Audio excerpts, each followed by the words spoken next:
Welcome back to Morning Chikahan at dito po tayo sa Kumusta Ka Karehiyon. Ako, nahihirapan ba kayong tandaan ang mga mukha ng mga taong madalas ninyong makasalamuha? O madalas ba kayong napapatulala kapag binabati kayo ng isang tao, ngunit hindi nyo maalala kung ano ba ang kanilang pangalan? Well, you don't need to worry anymore mga karehiyon dahil hatid natin sa atin ng Henyo Factory ang isang seminar kung saan tuturuan kayo on how to remember names and faces. Para mas mabigyan tayo ng linaw kung ano ba talaga ang napaka-interesting workshop na ito. Makakasama po natin this morning on the show sina SAR-Ryan, Algraea, Steven Quizon, ang Operations Director, at Sir Arrigo Adrian Soliman, ang Training and Development Director ng nasabing event. Good morning, sirs, and welcome to the show. Good morning po. Sir. Ayan, sir, before anything else, ano po ba itong ating upcoming workshop na how to remember names and faces?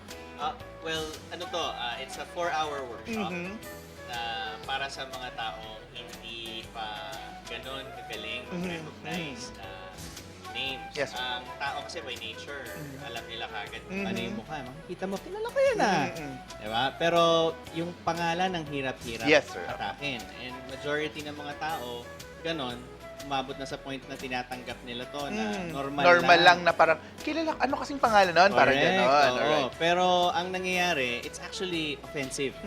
For the other person. Oo, Yes. na sa atin kahit pwede pang tanggapin, oras na para baguhin. So we have to there's an awareness created na for this na kailangan kumbaga it's part of the what do you call this?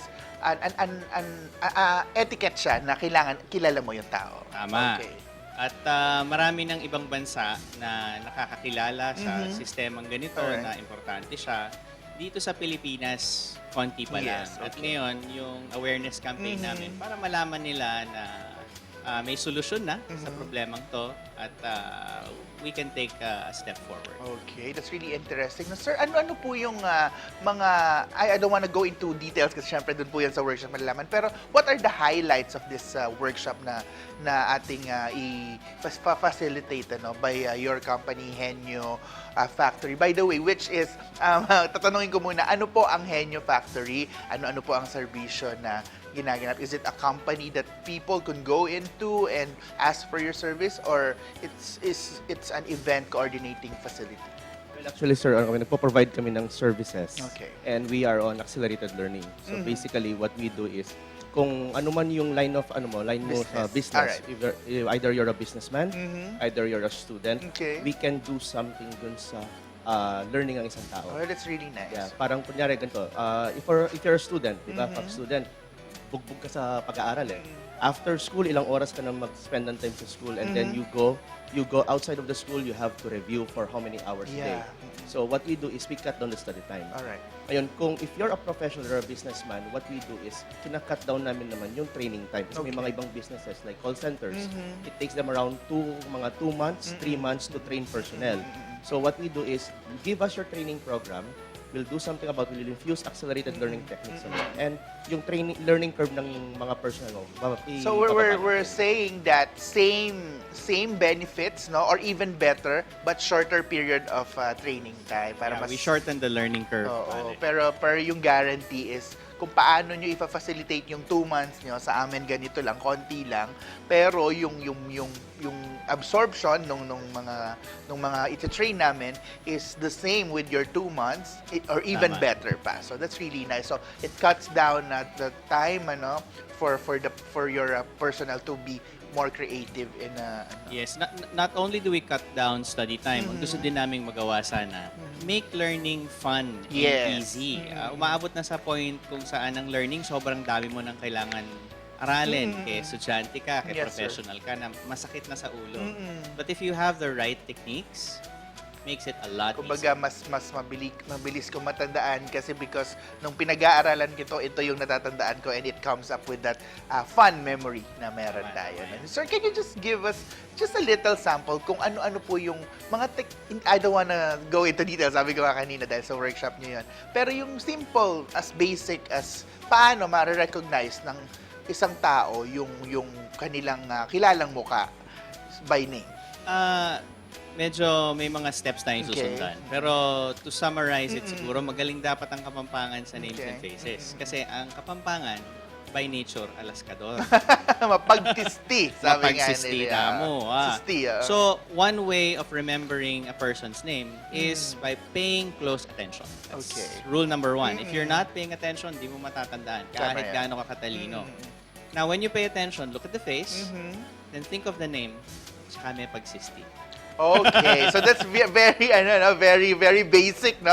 Kahit sa bahay ginagawa. Yung simplified version. As example na ganito, mga kareyon, please, wala pa sanang ma-offend. This is for general. Anong pangalan? Kunwari, sabihin natin, si lalaki A. Si lalaki A, ang pangalan niya si lalaki A. Yung kalbo. Yun yung una niya maiisip. Parang ganon, Ganon, okay. So, medyo, masaya nga yung way na binibigay natin yung kumbaga pag-sharpen ng memory natin. Tama. Ayun. So ito ho bang workshop nyo is, meron po bang age bracket ito na kailangan ganito yung age mo hanggang ganito lang, o it's open for everybody? Well, basically, it's geared more towards adults. Okay. Pero kung student, siguro pwede yung mga student na yung mga college level, or yung mga siguro mga fourth year high school. Kasi kung sobrang bata naman, they might not be able to appreciate it. Medyo kasi una, yung time constraint, yung time lang kasi 4 hours siya. Okay. And yung bata, baka mainip yung bata dun sa 4 So hours. kailangan talaga yung thinking ng tao is yung interest niya dun sa workshop at saka yung benefits na makukuha niya. Do you get, is this the first time that you're gonna facilitate this pong? No, we've conducted this in different countries. Okay. Like I facilitated this workshop in India. Okay. We've also done it in Hong Kong. First time dito sa Philippines in partnership with Yes. SM. Okay. We did this workshop na rin in Angeles before, and this was with our partner Nobles International School. And it was pretty successful. Okay. But this time we've opted to offer it for free kasi normally we charge The usual, no? Kasi the usual it's a fees for the workshop.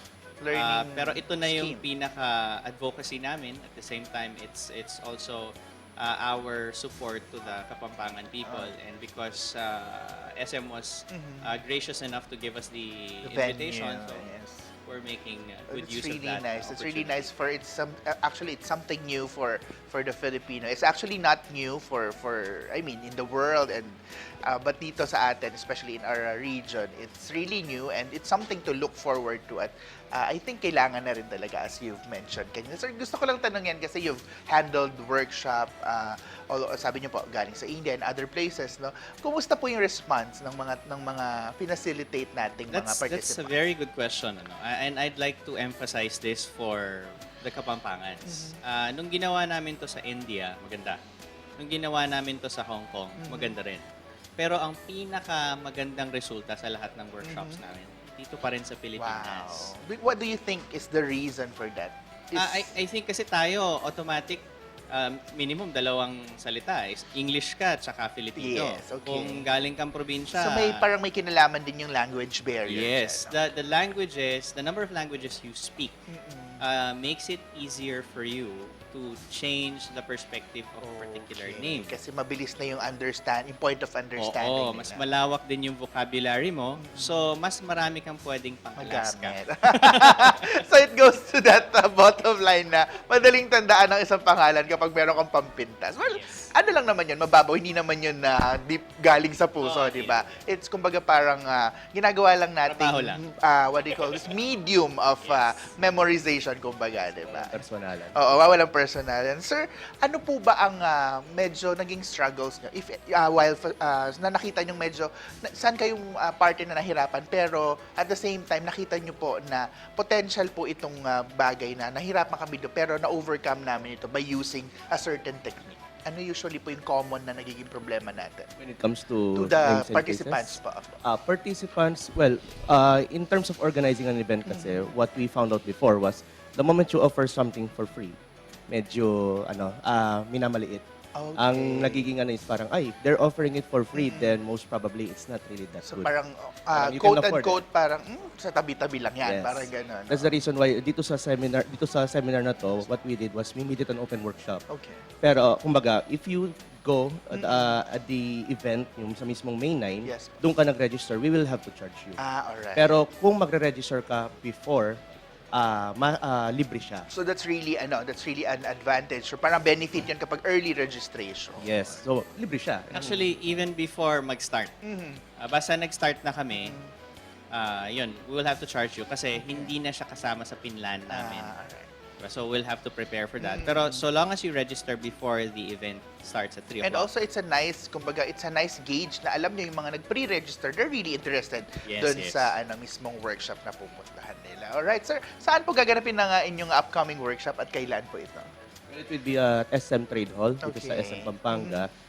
The registration starts at 2 o'clock p.m. and the fun begins starting 3 o'clock At p.m. the date po of the Sa May 9, sir. May Saturday. 9, it's a Saturday. So this coming Saturday na po. Nako, ayan mga kareyon. Narinig po, May 9 at sa inyo pong mga free schedule kung meron or saan po sila pwedeng mag-pre-register, sir? Actually, they can call us 045-455-3734 and they can look for Miss Nelly dun sa center namin, sa Einstein's Memory Learning Center. Ayun. It's located in Sindalan. They can also come over there sa ARCEO building sa Sindalan. Okay. Naku, hindi pa tayo tapos ha. Ano ko lang sila, sir. Marami pa akong katanungan. Sir, usually po, pag ano po ba yung mga factors, bakit nagiging makakalimutin ng mga tao? According to your studies. Marami eh. The first and probably strongest influence why we become forgetful is because you believe you are. Oh, so it's a Yung- matter of mind over matter. I'll give you one pretty strong example. Pag sinabi mong, ay, nakalimutan ko. Ay, nakalimutan ko eh. Your brain actually believes you. Okay, so you confess to yourself na makakalimutin ako. Yes. So, yung unconscious mo, buburahin niya na yung existing information because you accepted it as a fact. Yes. So, Whereas sabihin mo, ay, hindi ko pa naisip, ay, hindi pa lumalabas. Binibigyan mo yung sarili mo ng opportunity na maalala. kumbaga parang yung pagsabi natin, ay nakalimutan ko kasi. It's actually a normal thing, pero to think, hindi masyado magandang practice yun. Yes. Okay. Another one is lack of awareness. Na minsan, tandaan mo to. Tapos, oo ka. Pero yung utak mo actually lumulutan. Iba na yung iniisip Marami mo. ako, minsan ganyan ako. Oo, kasi nasanay tayo mag-multitask. And lumalabas sa research namin na multitasking is not that good unless you are a trained multitasker or unless you are born with the gift of multitasking. Yes, may mga tao kasi na they're trying to do everything and they try to pretend that they can do everything, Yes. but they can't. And they end up Screwing up, Yeah. diba? I mean, screwing up, palpak lahat ng gawa. Not unless focusing on one thing for a certain time at maging successful and then go to another. But there are such people na talagang kayang-kaya nila gawin yan. Meron. So, iba-iba din yung pero klase. maliit lang na portion ng population natin yun. It's Oo. about 3 to 7% of the human population. Ayun, ako sana kasama ako doon. Sir, may kinalaman din po ba yung napakadaming ginagawa sa buhay? We're talking about multitasking. Pero yung mga tao talaga na hindi naman multitasker, pero sobrang daming naka-line up na ginagawa, na sa sobrang dami nilang iniisip, yung mga dapat nilang go into details, nakakalimutan nila. Kumbaga wala ng space sa isip. Yun yung tinatawag mong brain overload. No, okay. Diba? Nangyayari yun and it's a little sad kung bakit umabot tayo sa point na gano'n. Pero nakita namin, habang tumataas ang technology, tumataas din ang need for human knowledge. Okay. Habang tumataas yung need for human knowledge, pinipilit ngayon yung mga tao na, ganito na kalaki yung human Yes. knowledge, dapat malaman mo to Okay. lahat. Whereas, pag graduate mo ng college, how much of it do you really remember? Need, yes. Diba? Marirealize mo, ay, ano na nga ba yung inaral ko? Wala pala. So, kung ito lang pala yung kailangan ko, ba't hindi na lang ito yung inaral ko for Oo one full nga. year and then Tama yun. magtrabaho na ako? Actually, no, ako estudyante, no, nabanggit lang niya, sir, dito na nung nag-aaral ako, kasi hindi naman talaga ako mathematician, no? That's why I took up music in college. But may mga inaaral kaming mga bagay, even nung high school pa, no, na bakit, as early as that age, naiisip ko na bakit ko kailangan pag-aralan to? Pag ako ba na problema balang araw sa pamilya, sa buhay, magagamit ko yung mga formula na ganito, pi, minus, ganyan. Sabi ko sa sarili ko, bakit ganon? So, yung sinatry niyo pong sabihin ngayon is, may mga bagay na kailangan, hindi naman kailangan na, yun nga, yung pressure with the technology and the lifestyle today, kailangan meron katumbas na human knowledge yun. So, hindi naman kailangan makipagkompetensya sa... Tama, we only need a fraction of the required knowledge to perform Yes. as effective individuals. Pero, masyadong tumataas yung expectation kasi kailangan natin maging Tama. globally competitive. Pero I've been in the globally competitive scene. Yes, okay. People are not that smart. Oh. They're average people with specializations. Okay, so we're trying to say that people hindi naman kailangan, hindi sila yung kumbaga, hindi kailangan na magaling na magaling na magaling. Okay. Tama. So Kung ano lang yung ginagawa mo, yun lang ang pag-aralan mong alright. mabuti. So like for example, you're into entertainment, yun ka lang. You're into media works like writing, dun ka lang. Okay. So para mas ma-enhance mo yung skill and you will do your best. And it actually applies for those, especially like this sa amin dito sa network, no? May kanya-kanyang contribution to make up a one successful company. Ganun po. Yan. So it's really very nice na marami tayong natututunan. At I'm sure sa inyo dyan, naengganyo na kayong mag-attend ng workshop nila, sir. Patikim pa lang po ang inyong mga naririnig sa aming conversation right now. May mga kailangan po ba silang dalhin o ihandang materyales na dadalhin nila during the workshop para alam po ng ating mga karehiyon anong kanilang dapat Actually, paghandaan? come as you are, sabi nga nila. Okay. Just have to go there. Alright, so if they come there, just be yourself, no? Wala nang kailangan daling papers or materials. Do you Wala. provide materials po ba for the training? Pag kailangan, yes, we do provide. Okay, pero it's more on the actual demonstration, kumbaga. Yes. One critical ingredient na hindi nila kailangan dalhin, it's not material, but it's a mental thing.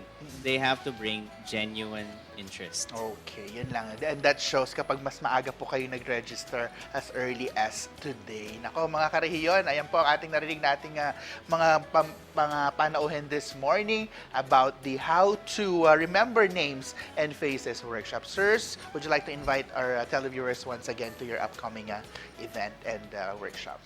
Okay, so if you want to register before May 9, please do so kasi po libre siya.